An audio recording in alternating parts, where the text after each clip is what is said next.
Hi everyone, my name is Danish Seth. Welcome to Crickbuzz Live. With me, Joyda and Zahir Bhai. Good evening, gentlemen.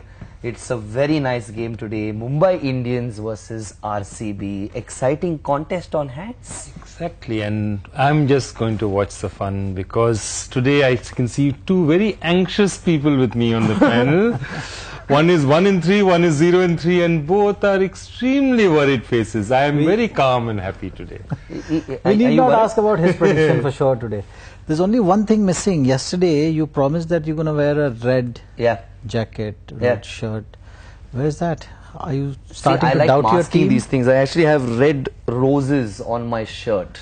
So you're keeping a very low profile. You I'm don't want to be low, I'm trying to be like professional yet like you know emotional. So if they win it, he's going to say, I got red. दूसरी अंदर की चीजें दूसरी red है ना, वो तो मैं दिखा नहीं सकता ना कैमरा पे. Actually, this is an internet show. We can do anything we want. RCB won the toss. They've elected to bowl first. No surprise with that. No surprise at all, and no surprise with the team as well. 3 changes. Zahir, what do you think? Absolutely, I think actually when you look at RCB changes, it looks that their campaign has started a bit tentatively. They've dropped Sarfaraz earlier, and now they've brought him back in. It's certainly gonna put doubts in Sarfaraz's mind as well, because you started the tournament backing him at number 5 and 6. Then you dropped him. You brought in someone like Negi, who is going to play the similar kind of role as Sarfaraz. And now just after one game, Sarfaraz is back. So that looks to me a bit tentative. Apart from that, I think the changes were expected. We've been talking about dropping one of the two, either Brandon McCullum or Quinton de Kock, and bringing in one all-rounder.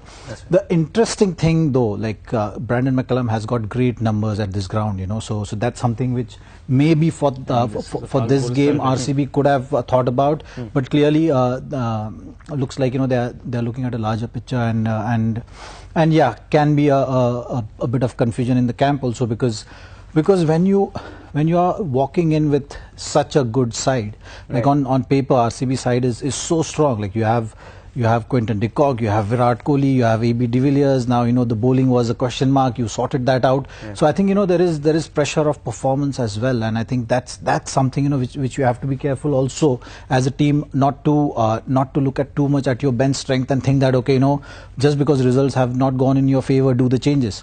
So we'll have to wait and watch what kind of story it's going to be for RCB, and the matter remains the same. I think AB and Virat has to take on the responsibility. They have to fire, they have to deliver, and they have to fire together. That's very important for RCB. Mohammad Siraj in place of Kulwant, is that a good decision? Interesting choice, I think.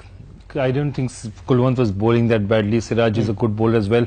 It must have been that throughout they must have felt they're really equal and just change something a bit. See, my feeling also is that I think Brandon McCullum should be used today like Punjab used Chris Gale. I don't think Brandon McCullum today is at this stage, and he's a really fit man, but he struggles against spin, and I like to see him used as this option that you suddenly throw in and the people say, oh shit, Brendan's playing today, what's happening? What do we do today? Rather than have him as a standard guy and say, okay boss, toss the ball to our spinners, tell Kunal to start bowling, tell Mustafa to both start bowling slower ones.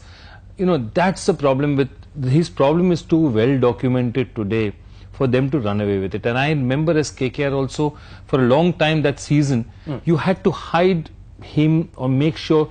And what happens then is, if he's not performing, the pressure's on the other guy to start hitting. So if Brendan defends a couple, then the other guy is saying, good, I've got to make up the run rate, so I've got to hit a couple of fours. It puts pressure on the team. Right now, Brendan's a brilliant guy, but I think he's, for a few occasions, he's not your regular player for 14 matches. I don't see him as that. And just like Kings 11, sees Chris Gale as a weapon to use, not as a weapon to have every day.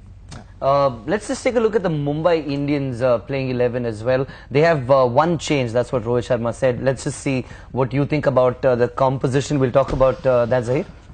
This change was also expected. I think when you look at the brand of cricket which Mumbai has been playing over the years, they've been going in with one foreign fast bowler, actually two foreign fast bowlers. In the past we've seen Mitchell Johnson playing along with Mitchell McClenaghan. Last game they tried a change, but clearly didn't work. I think this kind of a balance of the side will certainly work for them. For Mumbai's benefit, they've been playing good cricket.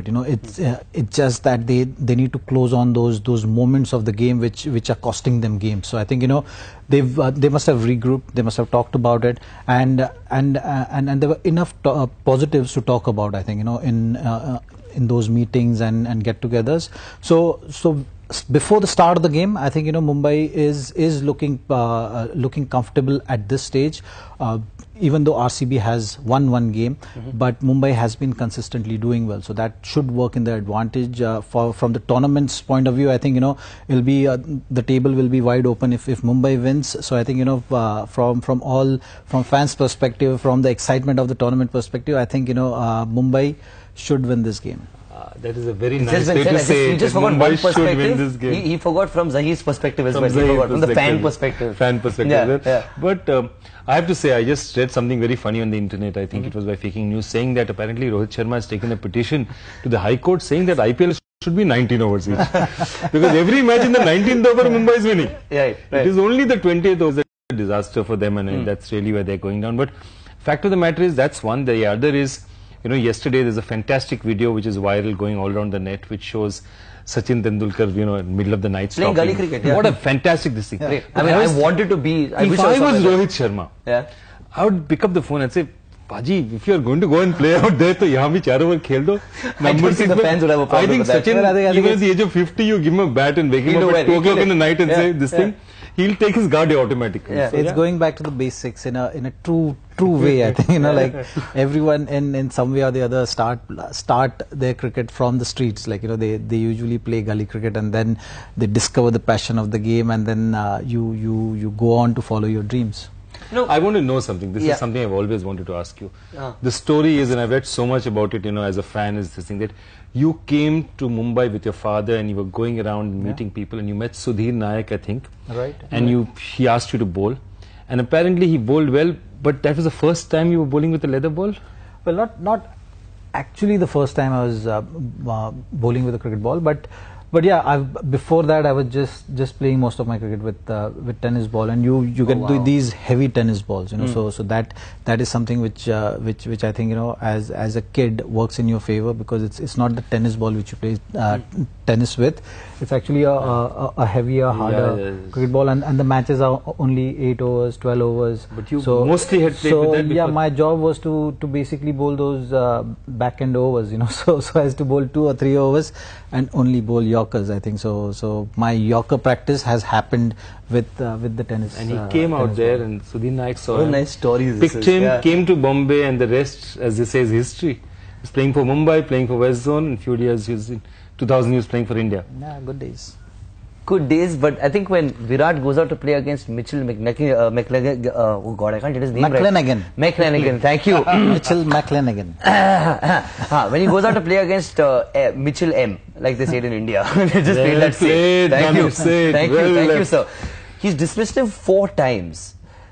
Why? Like, how is that happening, and why do you think that's happening? Look, as far as Mitchell McClenaghan is concerned, his well done. his way of You can get it right. Well done. His way of bowling is basically run in as hard as possible and just hit that length hard.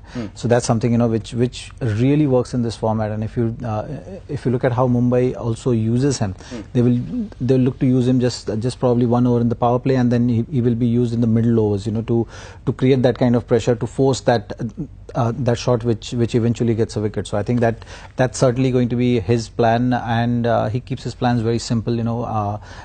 Slip one, slower one in between that variation, and the format is such that you have to score at a decent rate, so you are bound to play that big shot at some stage or the other. So as far as his planning is concerned, that's going to be his planning. How wickets come or don't come, he doesn't really focus on that. Do you have a theory to that as well? I have a theory to the fact that when he's got him out 4 times, that's good, but that is statistically just probable. It's not that he has a special weapon against Virat, or Virat will particularly worry about him at all. I don't think he's a kind of... There are probably only 2 or 3 bowlers in world cricket who Virat would think and say, okay, boss, I have to tackle him in a particular way. Very few of those are there in this planet, and I think it's just happened. And yeah, he's a good bowler who doesn't focus, who goes and does his twist. It works, and if you're attacking, you can get out. But there is not... It's not like, like Zahir had with Graham Smith, that Graham Smith will have that sinking feeling in the pit of his stomach. Zahir fir se, kahan se aa gaya Zahir fir se? I don't think it's that in this case, that's all. The other very interesting thing to talk about is Mumbai Indians and how they just get this firepower into their team every single time they're in a bad position. We'll just take a look at what's happened all these years.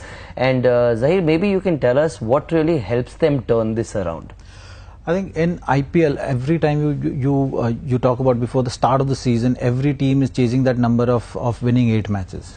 And as a team, you constantly focus on that. You constantly talk about that. So even when you lose early games, the focus has to be that we still have eight games to win, and that should be the focus. And in IPL, you've seen over the years also in the past that winning momentum matters. And your home game really matters. So what Mumbai has been consistently doing well is those 7 home games. 7 home games, they make sure that they win 5 out of that. Then you just have to go, when you're traveling, you have to focus on winning those 3 games out of 7. I want to ask you something. You were there, 2014. The first part of the tournament was in Dubai. That's right. 5 games everyone played in Dubai. Right. You're 0-5. 0-5. The first time you come back, you're playing out here. You're at home, all right. The team you're playing is 5-0. They've won all 5, you lost all 5. You're at that point, they're the best team in the league. You're by far the worst team in the league. Yeah. You were in the dressing room. Mumbai won. What were you discussing before? What did you go through? I actually got injured in that game when we played in Mumbai against Kings 11 Punjab. But generally the talk was this. The talk was to win 8 matches to get to the playoffs, because that if you win 8 matches, you're giving yourself the best chance. I think only 1 year there was a problem when even in spite of teams in spite of winning 8 matches, they couldn't qualify based on the net run rate. But that's generally the approach of all the teams. And as I said, that winning momentum is crucial.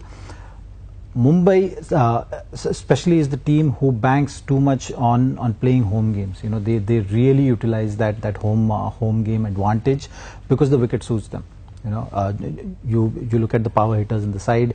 The Mumbai wicket is very true wicket, so you can actually trust the bounce and play shots, and that really works for someone like Rohit as well. That really works for someone like Pollard as well, and the foreign bowlers which they've been playing, and that's what the success formula has been for Mumbai Indians, is to play those 2 foreign bowlers who are doing that job of hitting the deck hard. Obviously, they had Malinga earlier, which used to provide that X factor, but they found the replacement of Malinga in Bumrah. So Bumrah does the similar kind of job for them. So those 8 overs become very, very crucial, and they know how to defend the totals. This year, so far, they've first 3 games they've not been able to defend. So today's game, actually 4th game, they're again going in with batting first, have to defend the total. So this is going to be the key, I think. This is going to be a real pressure on the bowling unit as well to win this match. But if they do it, then the momentum which we are talking about right now, and that spark which we are talking about, that belief is suddenly back. And once that belief is back in the camp, they have the history of those 3 championships, so which you can always take inspiration from, which is not the case with RCB. RCB has always been playing good cricket, and have been managing to either just miss the playoff spot or get to the playoff spot and has not finished it, has not won that trophy, and that really puts pressure, because you always now, every loss you're suddenly thinking about, oh, are we going to make it? Are we not going to make it? Shall we change something in the team? What is missing? What is going wrong? So that adds pressure. I think that's something which is beyond what you do on the field, which is beyond the playing aspect of the game. Like this, and that's something which teams have to deal with. I think when you have history of performances and history of non-performances. I'll tell you one thing. Yeah. KKR, when you were there, when we were there till 2014, just a little matter, every team that wins an IPL tournament. Okay, is allowed to put a star. Okay, so when Mumbai looks down on their dress, and you'll see